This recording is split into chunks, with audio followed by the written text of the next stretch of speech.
Hey guys, Astinax here. Welcome back to a new video. It feels really weird to say that after a year and a half of me disappearing, but no, I haven't died. Hi. First off, before we start off the video, just want to let you guys know that I now stream on Twitch 3 times a week, Monday, Wednesday, Friday, so go drop a follow over on Twitch. And hopefully I'll see you guys there. On to the video. As you guys can tell by the title today, I want to talk about 5 things I have learned while not being on YouTube. I know it sounds pretty weird because most people will be like, yo, let's talk about things I've learned being on YouTube. No, I've been off YouTube for a year and a half, so I feel like that would be a good way for me to start off the Astinax 2.0 era. First of all, when I stopped YouTube, it was kind of an indefinite break. I didn't really make the conscious decision of like, yo, I'm gonna stop making videos. It was just like, oh, I don't really feel like making a video, and then kind of let myself go. And you know what, at first, it kind of felt like a huge weight lifted off my shoulders, because you guys will probably agree with me on this, but when you're making videos, you're always obsessing about the numbers. I hid my sub count, I made a whole video on it to stop obsessing about numbers. But even with my sub count hidden, I'm gonna be obsessing about, oh wow, this new video that I just posted, it didn't get as many views as the other one, but I liked it. Shit, maybe I'll stop making a video like that, and I'll go back to my old format. You tend to obsess a bit about the numbers, and honestly, it's like you're doing this like tug of war, right, for views. And then once I kind of just was like, hey, I don't feel like making a video, it's like I just let go, and it felt like a huge weight was lifted off my shoulders. And you know what, guys? Fucking felt good.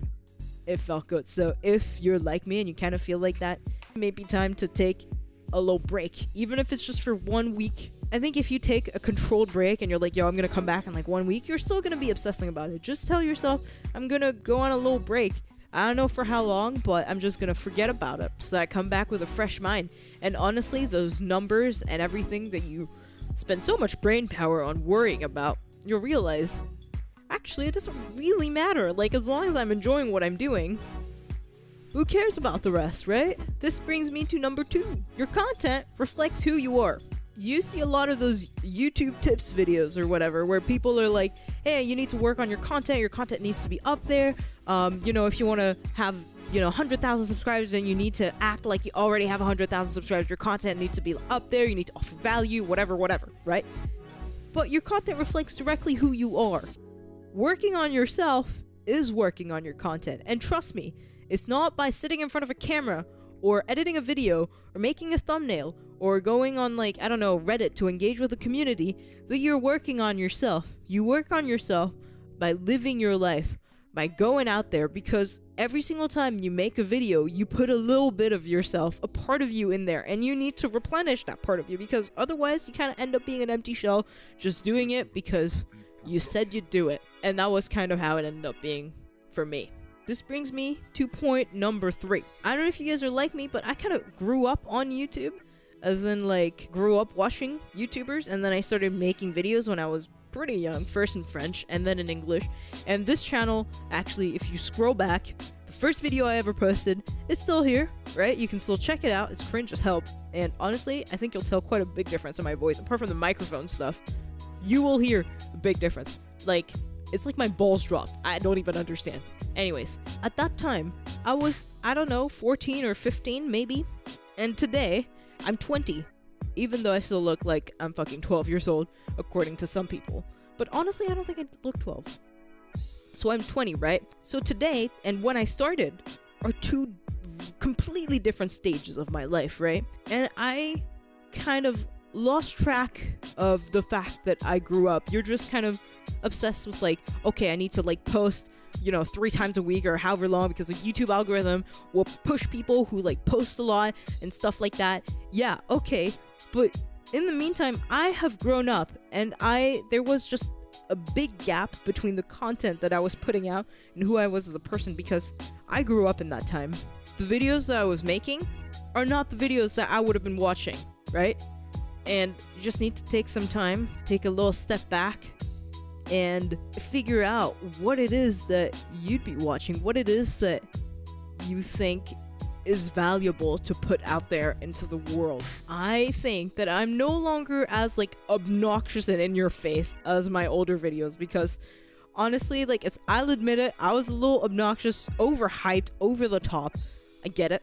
I've calmed down a little bit. I'm fucking 20 right now, okay? Like, I am not even a teen anymore. How depressing is that? Anyways, I grew up, and I need to find out now, again, what I think is of value to capture and create. This brings me to point number 4, which is, I suppose, a little bit more specific compared to the other ones, but formats have limitations, right? Like, I don't really understand why I would make a gaming playthrough, right? And, like, on videos with minimal editing, right? Like, to me, it would be streaming material. Like, I honestly don't get it why today you would make a full playthrough of a game and not stream it instead, because it is a format that is much more appropriate to that. And the same way that obviously you're not going to be trying to make super funny content, because editing serves the humor most of the time, right? You're not probably going to be making stuff like that, like bursts of humor on Twitch. It doesn't fit. And so I think realizing that kind of just made me come to terms with the fact that, hey, like, stuff that I want to make, stuff that I want to produce, maybe video is not always the best outlet for it. And I think that's important to realize. Again, it all comes down to take a good hard look at your content. Is that what you want? Is that the best thing? Does it serve what you're trying to say well? And I think that I kind of lost track of that. And then finally, last point, which is the most important one in my opinion, is that you need to have a certain balance and a stability in your life, right? Imagine you're this person at the center of your own little universe, right? And everything around you, all the stars, are the hobbies that you have in your life, right? The people that you see. Yeah, your hobbies, the activities, what you enjoy doing, what you don't enjoy doing, but still do. Like, yeah, I don't know, maybe go to work or pay your taxes. Like, all of that takes from you and also feeds you in a way, right? Because, like, the hobbies, obviously it takes out of your energy, but at the same time it, like, you know, hypes you up, or it makes you feel satisfied, makes you feel happy, or anything you want, right? And the thing is, YouTube actually was a big part of, like, my own cosmos's balance, right? My own little galaxy's balance. And I did not realize it at all. I just thought it was something I did for fun. It kind of felt by the end of it that I was giving it more than what I was getting out of it.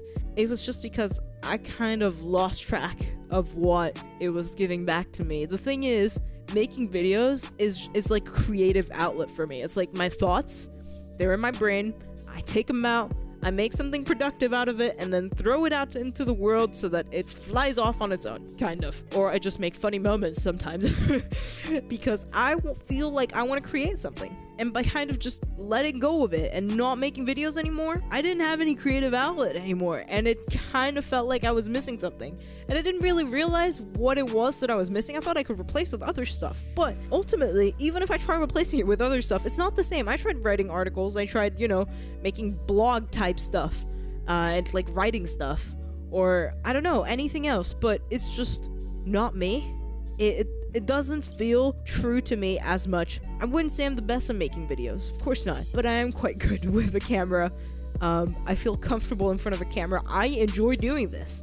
I enjoy the creative process, and I suppose that being offline for a year and a half kind of made me realize that. So let me know your thoughts on everything that I've said here, if you guys have decided to take a break from YouTube, or if you guys have permanently decided to leave YouTube. And as a sort of a little catch-up session, how about I give you guys a little bit of a bonus round of 10 more things I learned while I was off YouTube in a year and a half. Number 1, I actually really like turtlenecks. It's my thing this winter. I don't know why. Don't ask me. It just is. Number 2, when you buy an apartment, look at the heaters, because if you buy a big-ass apartment with high ceilings but with tiny heaters, you will freeze your balls off for the entirety of winter. It's great in summer, but in winter, Jesus. Number 3, light bulbs will break at the most inappropriate moment. It's like they have no consideration for whatever the hell that you're trying to do. They do not care. They will just break. Number 4, Rocket League is so awesome. Number 5, Guild Wars 2 is pretty fucking cool. Number 6, sometimes you discover things about yourself that you didn't know. And yeah, you see this video I made a while back. Some things in there, not so true anymore. Number 7, Lighting is more important than your actual camera in terms of quality. Seriously. Throw some lights in your face, then turn on your camera. Massive difference. Number 8. I am actually pretty competitive. I have tried to lie to myself for 19 years that I was not competitive. Be like, yeah, no, I don't really have a competitive spirit. No, that's a lie. I am a competitive person. I will want to beat you. Even if I act chill, there is a voice inside my head that'll be like, I want to beat you at this game. 9. Apartments who have been unoccupied for a few months with brick walls will probably have big-ass spiders in them. Run for your life. And number 10, if you go off the waves for a while, people will assume that you've died. So no, I haven't died. Hi. Anyways, hope you guys enjoyed this video. Hope you guys have stuck around a little bit. I'm really sorry for disappearing. But yeah, now you know I will still post videos here occasionally. Whenever I have something interesting to say and that I want to share with you guys, I'll be posting here. And in the meantime, you guys can follow me over on at Twitch, where I will be streaming 3 times a week.